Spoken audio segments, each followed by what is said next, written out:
Nvidia is pulling back, making it so that AMD might get ahead. James Cameron wants you to shut the F up about Avatar, and people are taking Nvidia stuff and yeeting it and throwing AMD in instead. Let's get into the hot news, everybody. I'm your Brett host. I describe things really well around here, and if you want to see me describe memes, you should come join us over on Twitch right now. As this video is going live, we're doing meme review, twitch.tv/UFD Disciple. Come rate and review tech memes with us. It's a fun, grand old time. We love it, don't we, Kyler? What? He has a mask on, he can't hear me. And Nvidia can't hear the future when they were having a whole bunch of miners buy their GPUs, and they were just like, it's gonna work out forever. Nobody is gonna change anything, ever. The line always goes up, money always comes in. Well, turns out, allegedly, in reality, that might not actually be true. And so Nvidia is revising their orders with TSMC for their 5nm wafers. This is a big deal because that's what we're expecting the RTX 40 series to be built on. And the reports that are coming out is that Nvidia is not confident they're going to be able to sell as many 40 series because of the success of the RTX 30 series. But Nvidia's in a pickle of a pickle because they switched from TSMC to Samsung for the 30 series, and now they're switching back from Samsung to TSMC. However, one of the reasons they were able to do that was because they heavily prepaid up front for the space, since it had to come at the cost of some of the other 5nm customers like Apple and AMD. Probably more from AMD than Apple, but it made it so that Nvidia had to buy its share at the table back after they tried to pull a little chicken move with TSMC for this. Anyways, the reports coming out is that it's not just Nvidia who's looking to have some orders cut down. Apple's looking to cut their iPhone 14 orders by about 10%. AMD is also looking to drop their 7 and 6nm wafer totals, which is for the current generation, not for the 5nm Zen 4 or RDNA 3 GPUs. And that Nvidia is looking to get rid of some of their 5nm. However, TSMC is telling them, listen, we're gonna delay this one quarter, but you're gonna pay us unless you're gonna find a replacement customer for us. Which, given the fact that AMD is looking to cut their current production and not 5nm production, the speculation is that Nvidia might have to give way to AMD on this one, making it so that AMD can get back some of the fab space that Nvidia tried to take from them using their wallets. But considering miners are not buying GPUs hand over fist anymore, Nvidia may have bet too big on the future. AMD might reap the benefits from that, and Nvidia might have to sell it at a loss to AMD so that they can just give up the fab space, because nobody's looking like their profits are going up in the next little bit. Everybody's expecting an economic downturn. TSMC says the revenue should decline. We talked about in yesterday's episode of Hot News that AMD's looking at $675 million less in revenue in the next year, and Nvidia thinks people are too satiated by the 30 series for them to purchase the 40 series. Does this align with what you think? Let me know down below in the comments. Speaking of buying things, let's talk about today's episode sponsor of Hot News. Today's episode of Hot News is sponsored by Honey. My friends, are you shopping out on the internet? Of course you are. You want to save money? Of course you do. That's why you watch Hot News. And Honey is great because it works for things you're already buying on sites you're already visiting. And Honey is the #1 shopping tool for a reason, because it simply automatically searches for promo codes, so you don't have to. Whether you go on sites like I do, trying to buy computer parts, find out that there's a discount from their Shell Shocker deal, 5% off that day, and then I'm ready to go saving money, or on the thousands of other websites that are supported. So you get Honey pretty simply. You go to joinhoney.com/hot news. You get it up and running in just 2 clicks. And then when you're out shopping, you check the Honey logo. It automatically searches for those promo codes, and then you can be sure that you're getting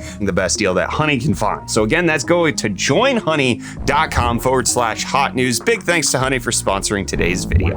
But you know what I would want to buy? Make sure I got the best discount on the GPD WinMax 2. My friends, okay, check this out. It's a handheld gaming thing, just kind of like a Steam Deck, but it has the Ryzen 7 6800U or the Intel Core i5 1260p. That 6800U should have an impeccable GPU, making it so that it's actually slightly faster than the Steam Deck, and we finally got our pricing on this bad boy. $900.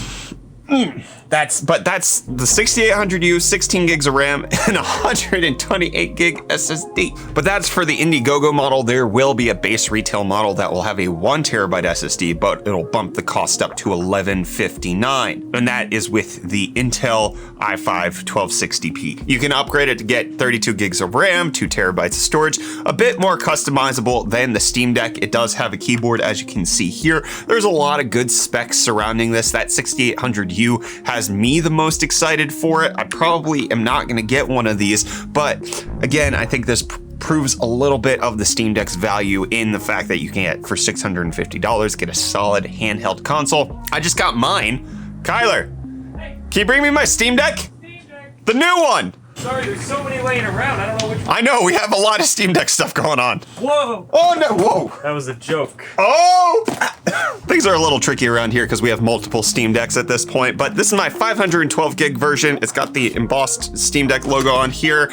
This is real, and you can tell that this is a brand new one because it still has all of the screws in on the back, which make it so that I haven't tampered with it as of yet. I actually don't think I will be tampering with this one. This one's gonna probably stay stock standard. I might even sell it. I'm not 100% sure. What do I need 2 Steam Decks for? Kyler, do you know? Oh, one's for you? Yeah. I don't know if that's true. Anyways, I forgot what the point of this segment was. I got a little lost in the weeds there. So let's talk about Cryptostonks because I totally forgot. Bitcoin's up 0.5% to be at just under 20 grand. Ethereum down 0.5% to be at $1,100, and Dogecoin up 1.6% to be at 6.7 cents. Now, yesterday, Reece didn't give us UFD Deals, the hottest tech deals out on the internet. Reece, you got anything for us today? Hey friends, Reece here, currently traveling but still gonna bring you the hottest tech deals out on the internet. Today we have the Lenovo G27C10. A 27-inch curved VA panel, 1080p, 165Hz, and 1 millisecond response time. It's currently going for $159.99, which is $110 off the usual price. You can find this deal and more in the link in the video description. Cheers. See, this is the problem with Reece going back to his hometown. I knew he wasn't gonna have electricity. South Africa's going through some major load shedding issues that in the regular cities, they're not having power for 8 to 12 hours a day. And then he was going to his hometown, which always had extra load shedding. It always was worse. And then it went back, and then he's like, oh, I can't do UFD deals. How are people gonna get hot tech deals, Reece? Did you think about that when you don't have power? No. Okay, won't somebody please think of the children? And Fisker is thinking only about money. They're asking for an additional $5,000 non-refundable deposit for the upcoming SUV, the Fisker Ocean. This is a little weird, especially considering the Ocean, people aren't able to test drive it right now. It's only pre-orders, and previously it was a $250 deposit for the Fisker Ocean. So now they're asking for that $5,000 non-refundable pre-order deposit, even though they don't have any proof that they can actually make this thing, and they expect to deliver the pre-order by September of 2023, but they're expecting production to happen in November 2022, but all of them should be delivered by that point. The Ocean is supposed to cost around $37,500, with the higher end models being around $68,000 to $70,000, but regardless, asking for that high of a deposit for an SUV that's not built yet. And number 2, Fisker doesn't have the best track record of delivering things. And number 3, that's a lot. That's a very high percentage of the total number. And I expect that many people who are looking to get something like this are going to have to trade in a vehicle for this. And that's how they're expecting to get some of the value on it and make it so that this is more affordable. So a $5,000 cash deposit that's non-refundable from anybody who's spending this, I have questions about why. Of all of the electric SUVs you could pre-order, the Fisker Ocean was the one you went for? Please. And that's what James Cameron's saying about Avatar. This isn't tech news. I just wanted to bring it up because this is the spiciest interview I've read in my entire life from a director. He is mad that people are making fun of Avatar, okay? He wants you to know that Avatar number 4 is a corker. It's a mother effer. And that he might actually even direct it. And then on top of that, he's saying that the trolls will have it that nobody gives an SHIT and they can't remember the characters' names or one damn damn thing about the movie.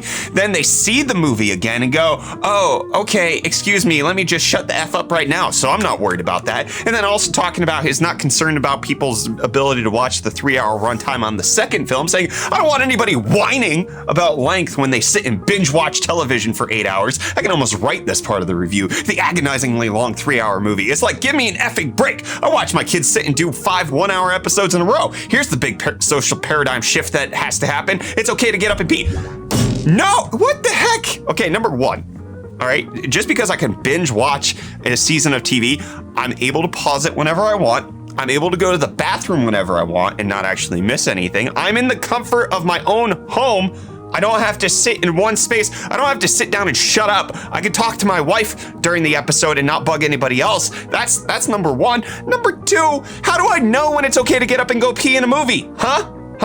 Kyler, how do I know? Is there a pee master who tells me at what point in the movie I can get up and go pee? Which, if you're telling me I can get up and go urinate during your film, that doesn't say a whole lot about the ability for you to create and break tension in a way that I feel like I have to stay for the entire movie. Like, I don't care about the 3-hour runtime. It's the fact that I'm in public and I'm not allowed to pee while I watch the show. I need a dedicated pee master, which might be coming to Ubisoft Skull and Bones, which we're getting gameplay later this week. The game that is just like Avatar was announced, and is it ever coming out? Who knows? And that's what people have been asking about FSR 2.0. Is it ever coming out for other games? It's only been in a few. Well, there's some unofficial mods out there that are making it so that you can inject it into games that have DLSS. And so Red Dead Redemption 2 actually just got this treatment where you can use FSR 2.0. This is on top of last week. There was modders who have implemented it into Cyberpunk 2077 as well as Dying Light 2. But that's not all.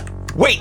There's more. It's actually coming out for a lot of games that have DLSS. The FSR 2.0 mod has been confirmed to work in games like Metro Exodus, as well as Marvel's Guardians of the Galaxy, Death Stranding, Horizon Zero Dawn, and Control. There are a few issues being reported, but it does appear like injecting FSR 2.0 into Nvidia games that have DLSS is being more and more successful. That was what I was trying to say at the beginning of the episode of Hot News, of people taking AMD and putting it into Nvidia and getting rid of Nvidia. Anyways, FSR 2.0 working in a whole lot of games, not officially. AMD hasn't said that they support it, but it's a thing you can do if you wanna. Just like I want you to want to come watch Meme Review over on Twitch right now, twitch.tv/UFDisciple. Love to have you there. Otherwise, get out of my face.